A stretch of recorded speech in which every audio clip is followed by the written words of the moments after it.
Welcome to another exciting edition of Near Mint Comic Radio, your local comic shop shrunk down, gamma-irradiated, sworn to protect the world that fears and hates it, and aired live every week, only on the Non-Productive Network, the only place that would have us. I'm your host, Frank, joined in studio, as always, by Pete and James. On Near Mint, we rank and review comics from best to worst. That's mint, near mint, good, fair, and poor to you newbies, and try to guide you on what to read and what might be better to avoid. You know what? This is it. The last issue of Powers of X. Powers of X number 6, the end of HoXPoX. Yes. The end of HoXPoX as we know it. And the dawn of X. Yes, that's the way we say all these things. Are we sure it's not Dawn of 10? No, we're not. All right. I don't think anybody has even asked for clarification on that. I don't think anybody cares anymore. We are definitely calling this Powers of X instead of Powers of 10, which is the way the good Lord Hickman had wrought it. That was terrible. I don't even know what that means. There's Cut nothing that from the good about podcast. No, don't get ahead of us. We're not doing reviews yet. So yeah, Jonathan Hickman back on X-Men after a while, and this is him reintroducing the X-Men into the Marvel Universe. This is the last issue. We're going to spoil it all. We're going to review all of this issue, Powers of 10, number 6, all of Powers of 10 in general, and HoXPoX, the entire mini-series, the twin series that we've been reading for the past few weeks. Oh boy! All right, for those of you just who need a little bit of a refresher, Powers of 10 was the book that took place during various epochs of the X-Men mutant universe. The X-Zero is the foundational moment where Xavier says, hey, I want to put together an X-Men group because my name has an X in it. Cool. X to the 1. X to the 1 is the most of the timeline we see, basically the Krakoa period, where they're trying to make a whole new world for mutants. It's what most of House of X was in. Yep, it's the present day X-Men. So hard to say that, but yeah, sure. Presumably about 10 years after Xavier founded the X-Men. Right. X to the 2, which we haven't seen much recently because it kind of had a nice bow around it, is about 100 years into the future, and it's like 10 to the second power. Sure. 100. Yeah, I remember when we figured that out way too many issues in. It was, and it's basically the rise of Nimrod and I guess the Days of Future Past kind of world. It's where mutants are hunted down to extinction and there are robot people everywhere. But it was also completely different from any future that we've seen. Yeah, it wasn't a... there were similarities, but... Some vague similarities. And a big thing that Hickman's doing in all these books was bringing back some of the X-Men's greatest hits, including Resurrection and Dying, which we talked about a lot in the last few issues of House of X. Don't step in your own flow, Frank. Indeed. And X3, which is 1,000 years into the future or so, and it's the period of the Ascension, where, again, speaking of X-Men Greatest Hits, the Phalanx is summoned up to elevate the rest of humanity, whatever that is now. We haven't got an answer before issue number 6 of Powers of 10. To elevate humanity into world mind thingamajig. Basically, we all become parts of this weird god, but we also lose our mortal form. Blah, blah, blah, blah, blah. So it's complex, and Powers of 10 is the most complex of the two stories, and we have been all over the place for the last 6 issues. And this one, I think, does wrap it all up in a way that amazingly makes sense. It certainly clarifies a lot of things that I thought they weren't going to be able to do. Yeah. So I guess so. Yeah. Let's get right into it. In this book, we find out we revisit that moment where Moira goes up to Xavier and says, "Listen, we played this game before. Here's everything that's ever happened. Now that you're caught up, things are problematic, right?" Yeah. Xavier's like, "Yeah, totally problematic. Let's figure this one out." I was actually really a little upset about the way they recycled these panels again. And even House of X party panels were reused in terms of art. I think maybe we could talk about that at the end, because there's a little bit of... Yeah, it was unexpected that so much art was reused. And just to say, it took me a minute to realize that this was a larger size book that pretty much accounted for. You still had about a regular book's worth of new panels, of Right. new pages in this. All right. Well, then So it was okay. let's deal with it from right now, since that's pretty much the whole thing. There was a lot of recycled art in this, Yeah. which was kind of interesting because it was a journey. These 12 issues. I'm very glad you gave me that bit of information. I did not know this was a bigger book. Yeah. So yeah, I do kind of feel a little bit more okay with the fact that there was so much reused. So yeah, but the part of the story is revisiting that moment where Moira kind of guides Xavier, saying like this: there's context to this universe that you're not aware of. Let me give it all to you. And that other big chunk of the story is with the librarian, who is now in this place that's effectively a mutant zoo, a What's it called? preserve. The preserve. Yeah, where the last of mutants have survived and kept iterating or whatever for the last 1,000 years, and telling them, hey, by the way, all organic life on this earth is going to be wiped away when the Phalanx comes and absorbs us. And I'm not really sure I really like that, because I'm not really like, I mean, do I want to be part of the galactic mind? Maybe this feels like a kind of like, it's, if you could put your brain in a jar and live forever, is that really living forever? Yeah. And the librarian has some interesting questions about that and goes to speak with the mutants. And that's where we find out that Wolverine's still around and somehow also Moira's still around. We That's, don't really address how that happens. they kind of do and don't, but yeah. So most of this story is giving us answers for how X2, is it? Was that correct? X2 is the 1,000-year future line? No, X to the third Is isn't it? 1,000. 0, 1, 2, and 3. Yep. Okay. 1,000. Exit third. Yeah. Oh, how many zeros there are. Yeah. That's a great way of doing it. Last issue. Son of Yep. a bitch. Basic math tricks. Dogs. All right. So anyways, X to the third timeline. Last issue? Man, we came upon this last issue. How many zeros? Okay, X to the third timeline. We never really knew how this fits in with everything else. And now we know. I had been mulling over the possibility of what this was. I don't know about you guys, but I just assumed this was the ending, right? That we were getting a tease of what the end of this entire storyline would be. But that wasn't true at all. Pete, a few issues back, or a few episodes back, pointed out that we don't see any knowledge or any information about Moira's sixth life. Yeah. Which is what this turned out to be. Yeah. Which is not something that I ever put together, even though it shouldn't have been a large jump to make. Yeah. But I completely went over my head. I didn't get it either. Yeah, and it's very clever how that works out, and I think that cleverness does create my one nitpicky point that I didn't like about this.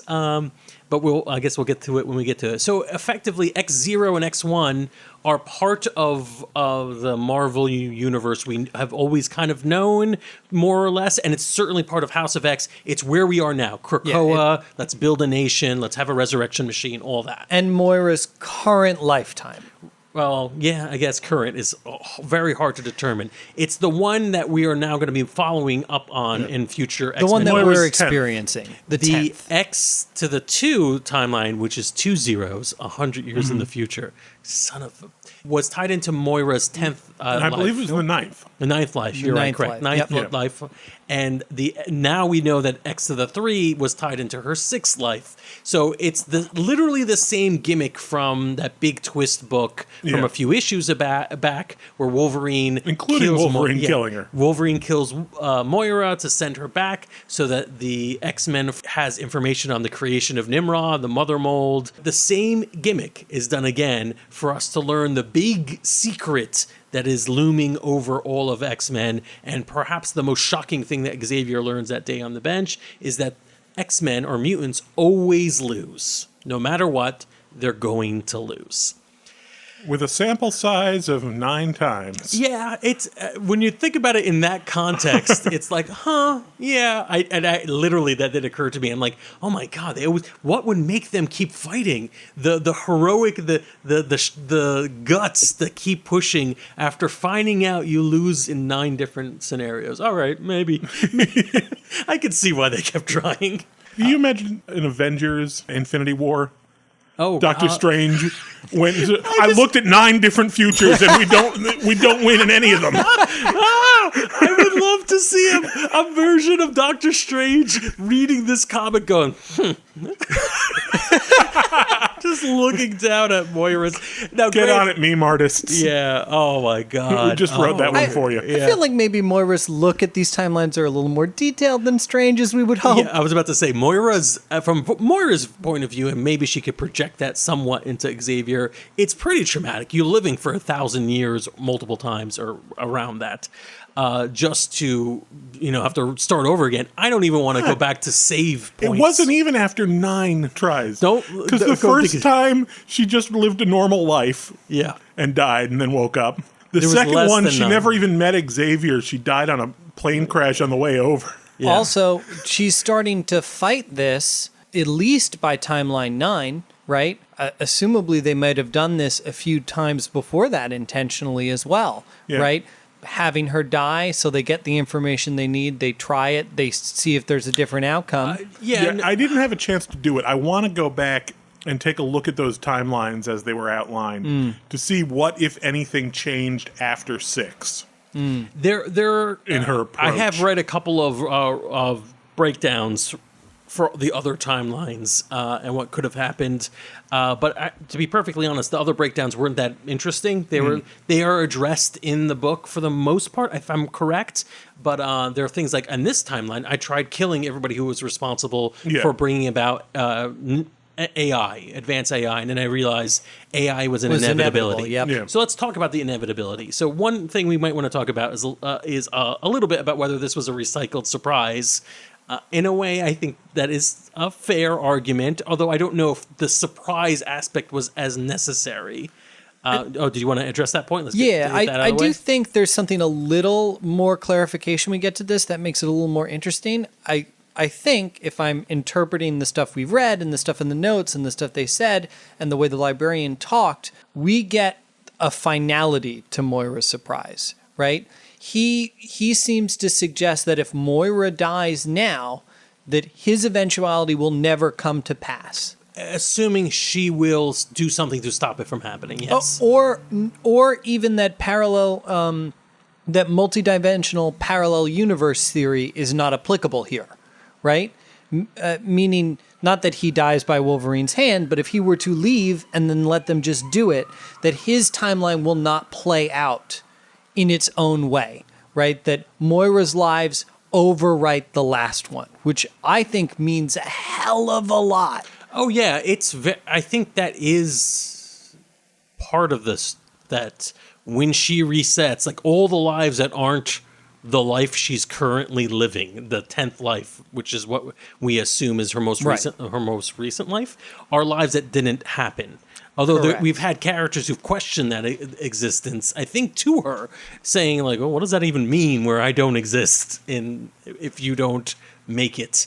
I think that's deep, and I think the librarian may be playing with it, and also I think they are playing with the idea that, Moira's going to attempt to stop this. That way, if I pull myself out and become a god, if I, a librarian, become part of the godhead, then maybe I don't care that you have another world where I don't exist. It's very deep. It gets very complicated. I think in terms of whether this was a surprise as valuable as the one from, I wish we knew what issue it was, but that recycle that Wolverine kills Moira and she restarts, and with more information. I was surprised, even though I was reading all of the X3 timeline, that this was also a fake out, not even a fake out, a expositionary timeline.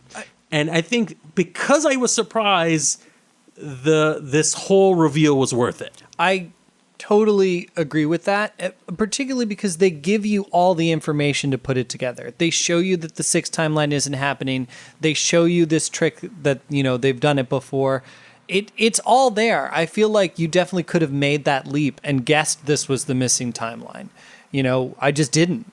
And I think that makes it feel worth it, at least to me. Yeah, I as far as I'm concerned, I am also happy with it. And there was a little bit of like, oh man, if you had blinked, you would have missed it. Like it was right there in front of you and you couldn't see it.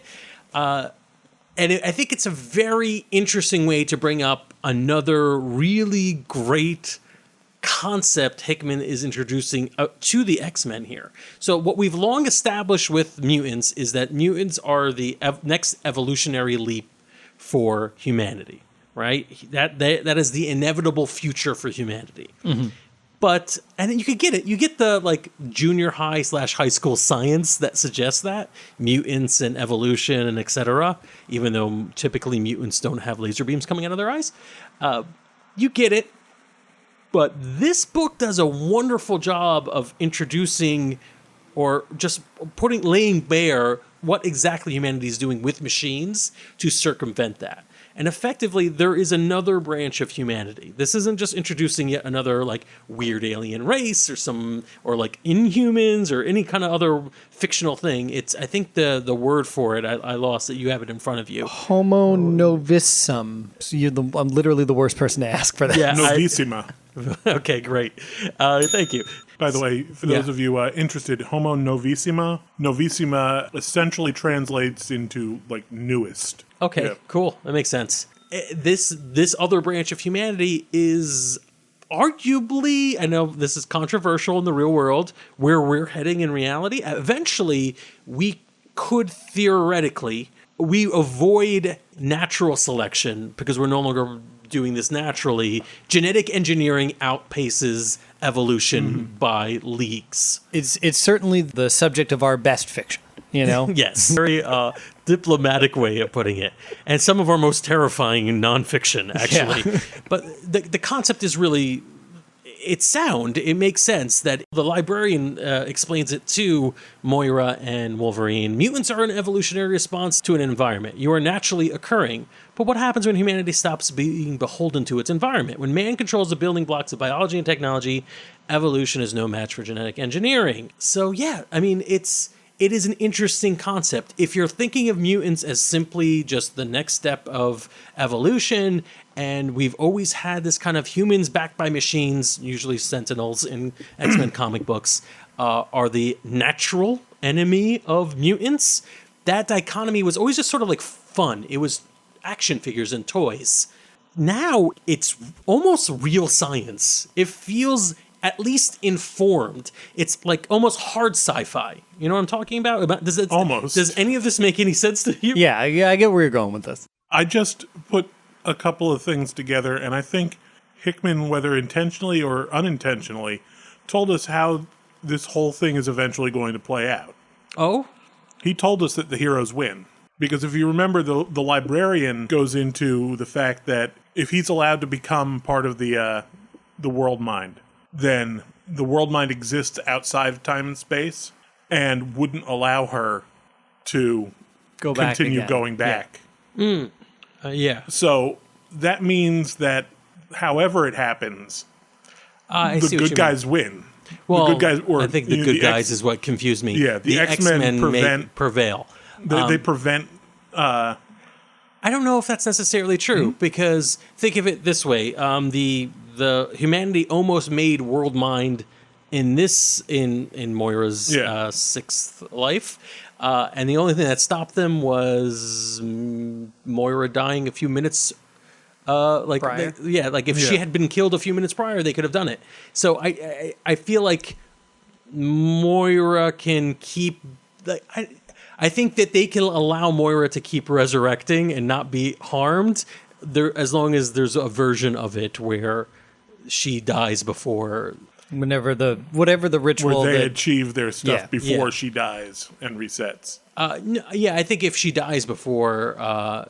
she dies to no effect before they are even concerned with what's happening. You know, she dies in the next 10 years... and then mutants fizzle out and she doesn't get a respawn afterwards, then they're okay. Yeah, why would they go back and stop her from resurrecting? She's going to have no effect.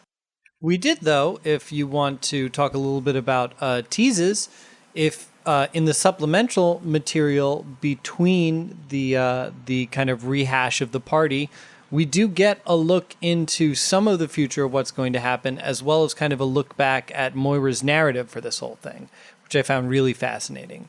First, that she kind of puts herself out as to be an untruthful narrator, that she's not going to allow Xavier back into her mind multiple times to kind of pick and choose the things he wants out of that, right? She's going to be the one picking and choosing. She's controlling the narrative, control that narrative. And then the journal entries go, I think, beyond what we've seen. There's a note to losing Magneto and to Moira faking her own death, which, as far as we know, by the time the Council of X happens... I don't think that's accurate. I think that's referring to past... Because in the X-Men continuity we've known for the last number of years, okay, so these Moira has been dead. Okay, so these might be So real I think what we're events. doing is we're explaining stuff... Yeah. How we got to... Because, Got it, okay. It's explaining the conflict between Magneto and Charles that we've always known. Got it. So they're fighting again. Yeah. I faked my death. Okay, all right, cool. That's something I didn't know as someone who hasn't been reading constantly, Yeah. so that's good. And I'm glad we finally got kind of an explanation as to why Moira's alive now when we thought she was dead. Okay, cool. So what do we think about this ultimate truth, which is pretty much the entirety of Powers of X, or Powers of 10, number 6, that the mutants always lose. Ignore the fact that the sample size is relatively small, which is humorous, but I think, you say that if you've lived 1,000 years to find the hard truth that your life is meaningless. What do we think about this? Because that really is the hidden truth that Moira is trying to hide from all of other mutants. Is it? I believe it is. Yeah. I'm not sure. I'm actually going to be a little bit disappointed if it is. Because, first of all, the X-Men in the books that I've been reading for years, I don't think knowing that they were fighting a losing fight would stop them from fighting. That was kind of always the point of the X-Men. They were constantly fighting to save and protect a world that hates and fears them. And all they had was just a hope.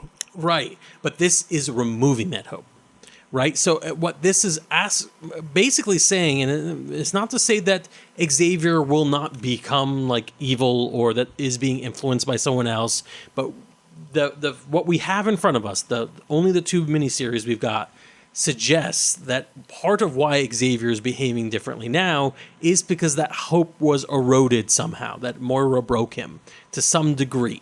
Whether that lasts or not, who knows? But this is knowing with certainty that there is no hope for you. You're going to end up being destroyed. Your people are going to be wiped away. See, I don't know. Again, first of all, I agree with what you said about Xavier being broken there. Mm-hmm. And I think this issue did a lot to convince me that this might actually be Xavier. Although it leaves me with the question, was everything that he's ever said about his dream in the comic books in the past a lie? A performance?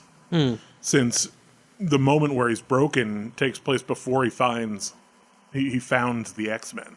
Does it, though? Because, again... That point where he's sitting on the bench with Moira?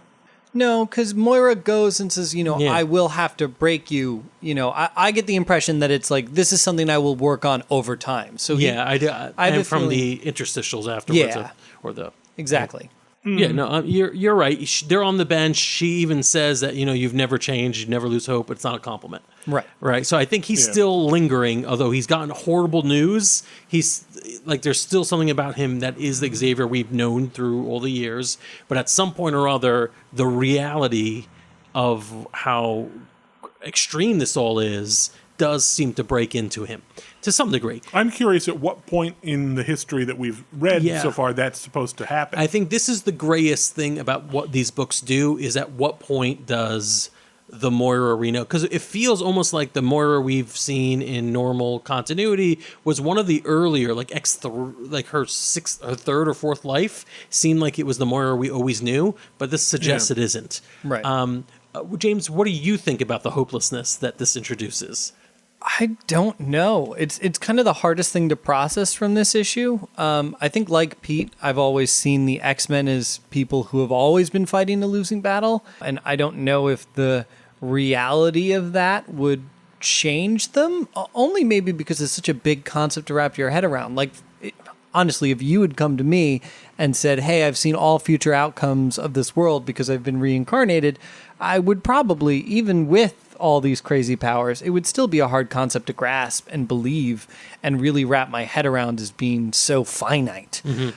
But what isn't it a metaphor, like, in general, right? The X-Men in this allegory is us, right? It's just kind of pointing that lens back on us to say that maybe it's a metaphor for climate change or for war or for whatever. We can turn this back on ourselves and say, isn't all of our lives so finite? Won't we always lose to evolution, to some greater power, to the history of the universe? To death? And those concepts are just, there will always be, but that doesn't stop us from living our lives to the fullest in some way. So I love it. I think that the X-Men have always fought up against this hopeless battle, but I think what we're discounting, or what you guys are discounting, is that they have never had proof of the hopelessness. I think it's a much different story to say, hey, we all die one day, and someone telling you will die in 3 days, right? I think there's a difference to that scenario, and knowing what they, in the fictions, have no reason to doubt, right? That this is pretty definitive that they are hopeless.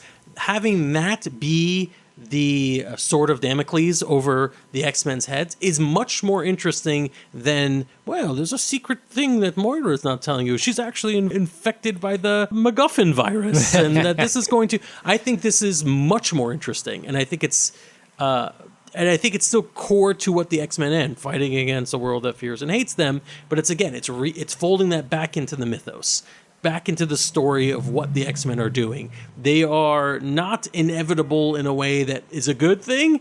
In fact, almost certainly whatever happens in their future is going to be bad. But, you got to keep fighting because you're still heroes. You're still the main characters. So, yeah, at the end of the story, we do get a vision of that party scene that we saw at the end of House of X number 6. I think where House of X seemed very positive and uplifting, like this is all going to work out, everything is going to be okay. Powers of X seems to be more ominous. That there's a little bit of a dark tinge to this. That despite the fact that things might look like they're going to be okay, things are nowhere near certain, and there is a looming fatality that sort of stands in the background of everything.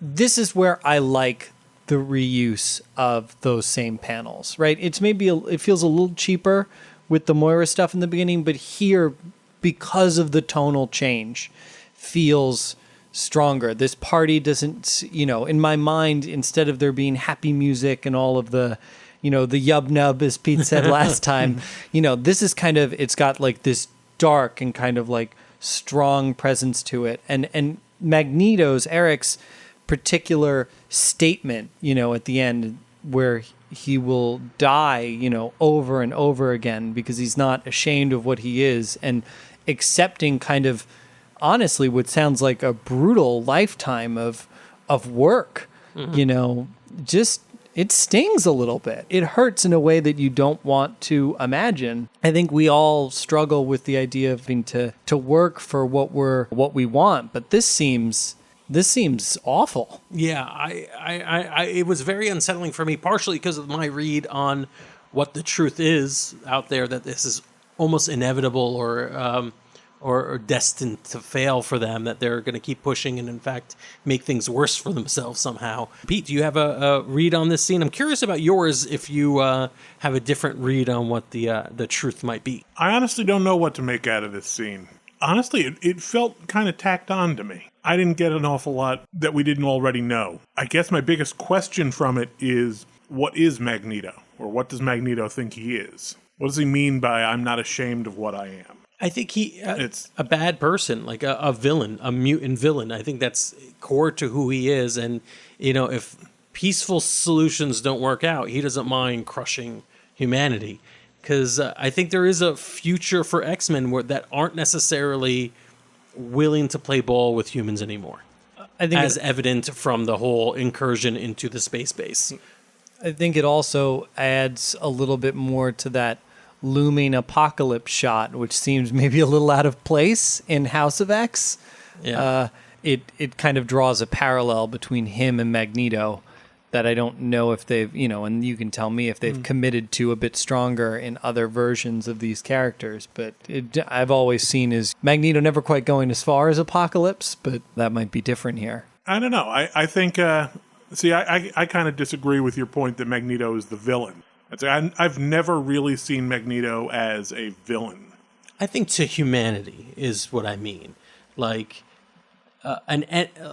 willing to do the things that classic Xavier would be unwilling to do in order to save mutants. Yeah. No, I understand that. Yeah, I don't know. I don't know about that. Yeah. Let's wrap this. We're going to do our rankings of this book and of the series as a whole. James, you had the biggest problem, and you're the newest X-Men reader in the group. What do you think? I actually really like this book, mostly because it surprised me at how well it tied up all of the things that I thought there was absolutely no way it was going to be able to touch on in even a double supersized issue.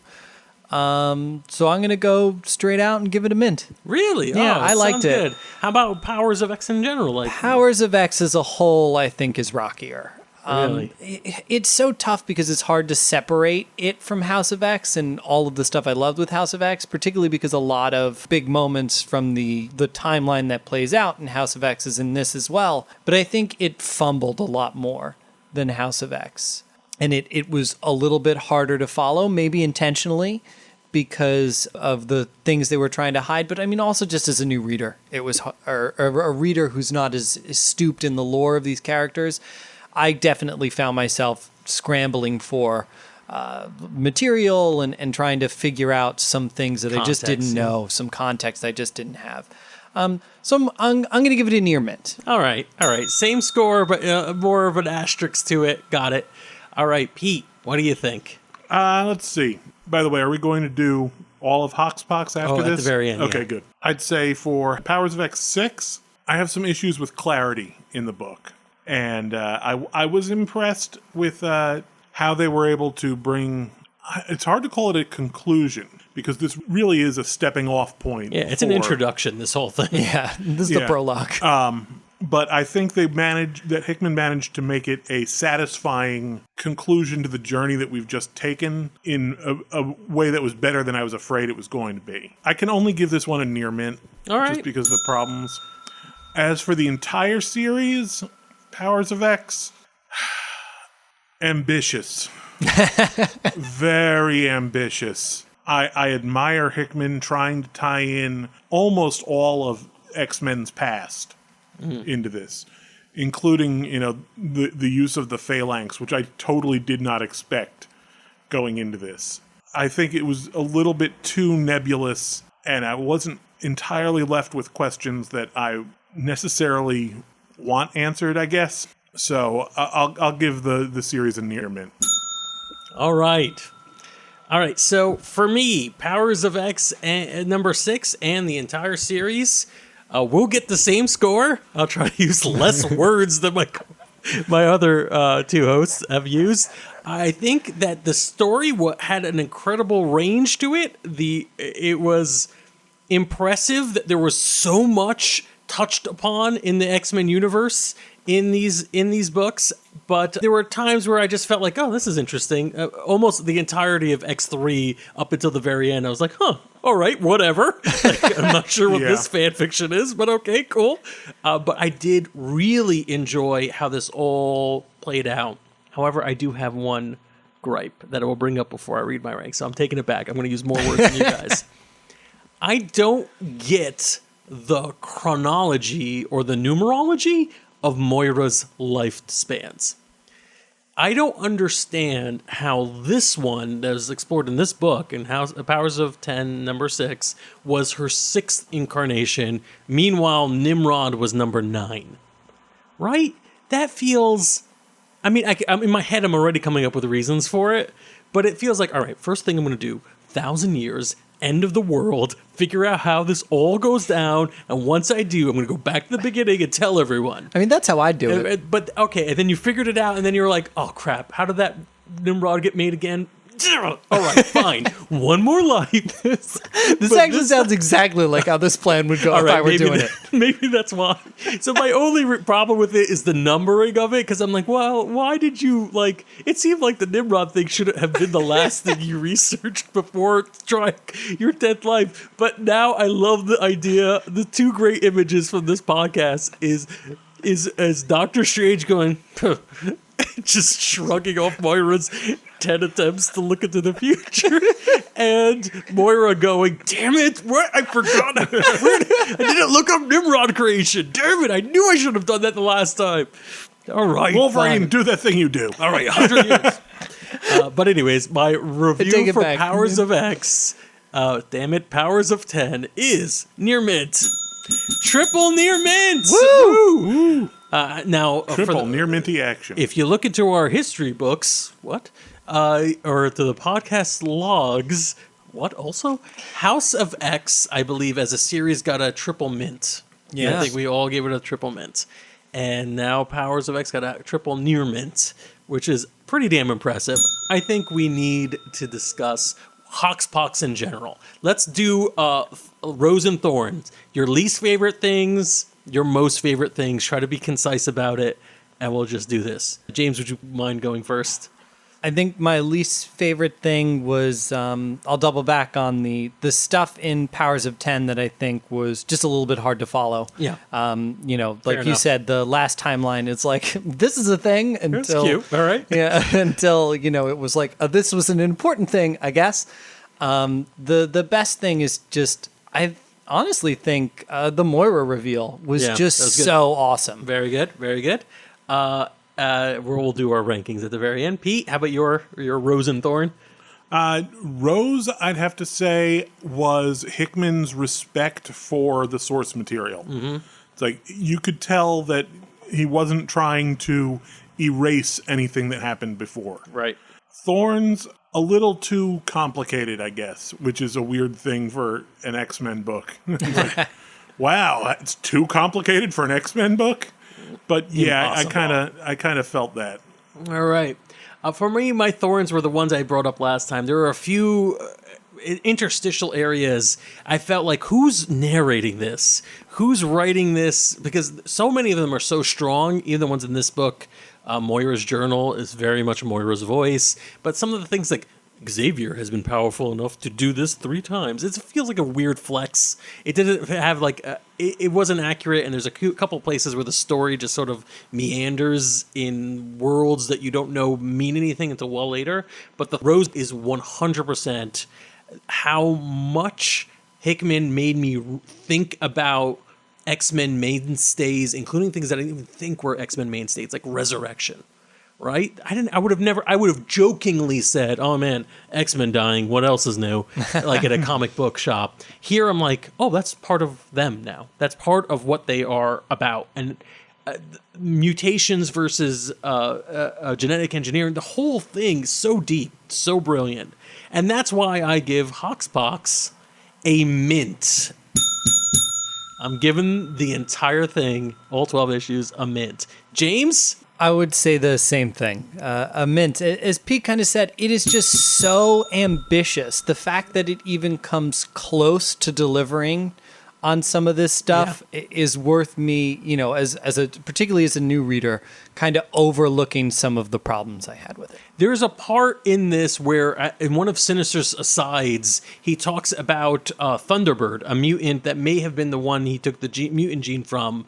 And I'm like, Thunderbird. I looked him up, and I'm like, there's so much about Thunderbird that touches on Krakoa and death and resurrection, but it means nothing. It has no real place in the story as far as we know. Certainly in the 12 issues we read, but it fits so perfectly. All right, Pete. Well, it's interesting that you mentioned that, because that's kind of what I feel draws back on this story a little bit. That there were... It was very good tying into all the old stuff, but there were so many more logical opportunities, like Thunderbird tying into Krakoa, plus Resurrection. Why wasn't he a part of this? It was a very good series. Better than I was afraid it would be. But there was still room for it to be better. And there are X-Men stories out there like The Age of Apocalypse or Onslaught that are a lot more clear-cut, face-forward classics. That those ones are mints. This just barely is a near mint.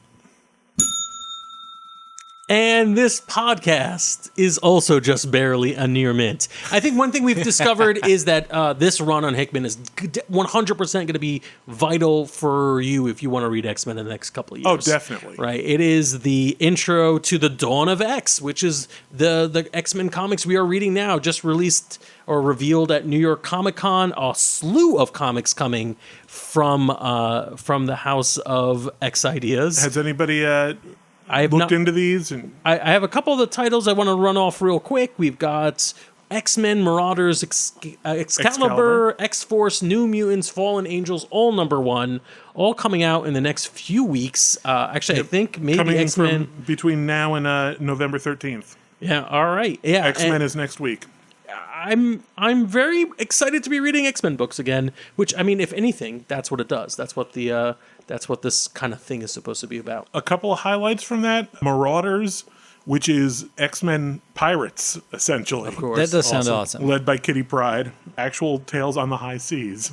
One of the things that'll be important, and we've said it before, is, that as long as these books need to tell good stories with this prologue, Yes. or else this prologue kind of fades into being like, that was a neat experiment. Yeah. Keep an eye on Excalibur if you want answers to how Apocalypse fits into all of this. Oh, yeah. Because he's actually going to be a member of the team. Ooh. Silly. But okay. And then X-Force also looks very good because that's going to almost be like a CSI, not a Law and Order type. Oh, all right. Where you've got this X-Force is essentially the Krakoan CIA. No, I am 100% interested in this. I am all on board. Where you split into two teams, like the intelligence, the field team. I am so ready for this It's going to one. be very interesting. Sounds good. All right. Well, thank you all for listening. If you enjoyed this episode of Near Mint or our entire HoXPoX run, please like, follow, and subscribe so you can get the latest in your podcatcher of choice. And please leave us a good review. We really need more people to find out about the show. And if you could leave us a 5-star review and say we are good for your ears, then that helps us make internet money somehow. Maybe. I'll just tell your friends. Oh, yeah, I guess so. I mean, if you want to do it analog, just a in suggestion meat from the old space. man here. This has been a non-productive media presentation. Executive producer Frank Hablawi. This program and many others like it on the Non-Productive Network is distributed under a Creative Commons Attribution Non-Commercial No Derivatives license. Please share it, but ask before trying to change it or sell it. For more information, visit non-productive.com.